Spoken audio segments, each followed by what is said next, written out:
हम सऊदीया से ही आए हैं बिलॉन्ग करके यहाँ पे इवेंट पे। और इस इवेंट पे आके हमें बहुत कुछ मालूमात मिली हैं और बहुत अच्छा भी लगा है। जो ओवरसीज़ का ये बेसिकल ओवरसीज़ का इवेंट था।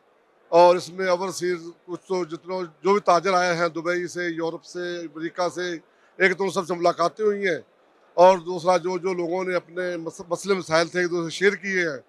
और फिर आज जो था, कल तो पूरा दूसरे बिज़ी रहे, लोग अपने मसले मसाइल बताते रहे हम।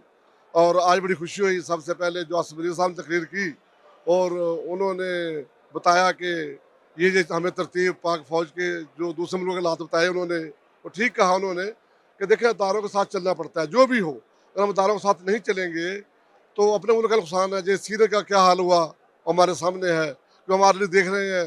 इराक का क्या हाल हुआ। अब सबसे पहले देख कज़ाफ़ी साहब जो थे, क्या सहूलतें दे रहे थे वो हाँ, बच्चा जन्मता था, पैदा होता था, दूध तक, दूध से लेके जो शादी का उसको मकान तक देते थे। लेकिन इस सोशल मीडिया ने उनको ऐसा बेड़ा-गर्क किया है, आज वहाँ अफ़रा-तफ़री है। तो उनको आसिफ ने जो तकरीर की, बहुत अच्छा लगा। उसके बाद फिर नवाज़ शरीफ प्राइम मिनिस्टर साहब ने तकरीर की। उन्होंने जो ऐलान किए हैं ओवरसीज़ के बारे में, एक वो जो सबज़ जो वो ग्रीन चैनल कह रहे हैं कि आज से हम खोल रहे हैं, जैसे पहले नवाज़ शरीफ खोला था, वो हमारे लिए बहुत अच्छा है।